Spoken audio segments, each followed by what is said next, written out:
Carlos Sanchez, si Kuya Balong, happy birthday sir. Happy birthday din kay Irene Aranilla of Pagbilao, Quezon, from the whole clan of Aranilla, and congrats din kay Angelo Afable sa iyong graduation. Pare Jugi, so far it's Wika Loocan versus Jen San. Takita naman kaya itong ating ikatlong, ito susunod na kalaban, pare.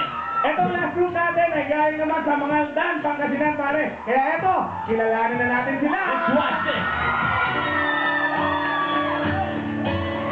Dito sa bayan ng mga Dan, nagsimula ang grupong Boys sa Limited Dancers. Pinabuklod kami na hindi namin alam siguro dahil na ito sa Indigad na gusto niya kami pabuhin ng isang mission para sa grupo na makapagbigay kami ng inspirasyon at mabuti nga rin bawat kasiyahan sa lahat ng maraming tao. Sobrang importante na nakasentro si God sa grupo namin dahil sa kanya kami kumukuha ng lakas, ng inspirasyon, ng pangarap.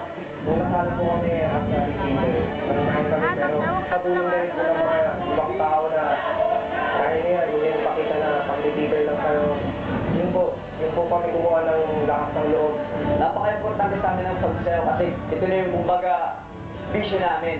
Siguro sa mga susunod na generations pa siguro yung mga talent namin na may share namin. Kumbaga ipapamana namin sa kanila ang aming talento bilang mananayaw. Message ko sa grupo, magtiwala na tayo sa sarili natin, magtiwala tayo sa samahan natin. Di sa lahat, magtiwala tayo kay God. Dahil lang po na hanggang kumakapit tayo sa Kanya, hindi na tayo bibitawan.